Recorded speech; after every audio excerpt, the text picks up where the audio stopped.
Okay. Good afternoon, George Mason University. My name is ENGH, and I would like to take a few minutes to voice some of my concerns about Mars colonization. In 1607, the Jamestown colony was founded in what is now Williamsburg, Virginia, just 140 miles from here.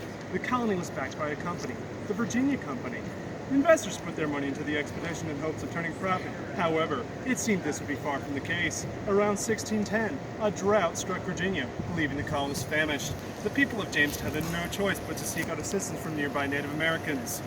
Word spread from Virginia to England via some unruly youths, spreading word of the drought across Great Britain. The Virginia Company's stock tanked, and many of the investors that originally supported the program pulled out. Not all of them left, however, as some of the original investors stayed out of a sense of duty to country and religion. The problem with this was that the investors that pulled out seemed to have priorities in their money and not in the well-being of the Jamestown colony. It seems that in the next coming decades, we are destined to repeat history. Many of the current leaders in the race to Mars are private companies, led by charismatic figures such as Elon Musk. However, said figures may not have the scientists and astronauts' best interests in mind. Investors for Mars colonies seem to not be supporting it for science, but rather, as with the Virginia Company, for profit. This could mean bad news for our astronauts, as if they encounter any Martian disaster. Private investors may pull out of the program, stranding them on the Red Planet. And there aren't any Native Americans to turn to for food this time, nor is there a strong sense of duty to religion and country. The interest of colonizing Mars for these investors mostly pertain to mineral resources, as Mars' crust abounds in metallic ores and has been so far untapped by humanity. However, not every company wants to go to Mars for metals. Mars One, a Dutch startup, thought a good way to make Mars money would be to turn their colony into a TV show. They want to record their colonists like Big Brother and treat a historical moment like a sitcom. Knowing this, it's no surprise in seeing that Mars One went bankrupt in February of this year. I think it is safe to say that certain companies could pose a threat to potential Mars colonist rights. But is there a way for them to be protected? Is there any way to ensure that the colonists' individual rights are properly ensured on the next planet over? As it turns out, some people already have a plan.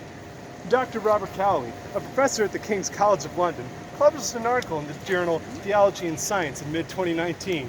Within it, he breaks down how, oh no! Yes, he breaks down how, oh no. Anyways, where was I? Code red.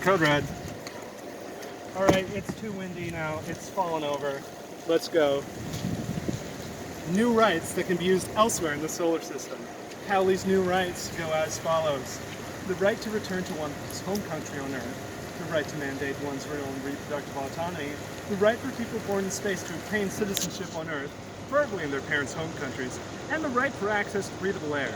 Sure, the new rights may seem to cover non-existent problems now, but Cowley ensures that protecting these rights is in the best interest of future off-world colonists. However, Cowley isn't the only scholar writing about space liberties. Sarah Bruns and David Hockmestra, two researchers from the Blue Marble Institute of Science, had developed a system for Martian governance and published it in the journal Space Policy. In their paper, they outlined various flaws in the current UN rulings for space politics, which are all based off of the Antarctic Treaty. And Bruns and Hockmestra used evidence from real-life examples such as the court case Humane Society International Incorporated versus Kyoto Senpaku Kaisha Limited to back up their system. The Bruns and Hockmestra Constitution outlines plans for planetary parks, where human activity would be kept to a minimum, exclusive economic zones for a host of countries' colonies, a mediating body between the various colonies, and lastly, a tribunal intercolonial court system. Bruns and Hockmestra claim that this system will help keep international conflict on Mars to a minimum, and cover many of the gray areas in the UN's current space laws. I found this topic to be quite shocking and disheartening.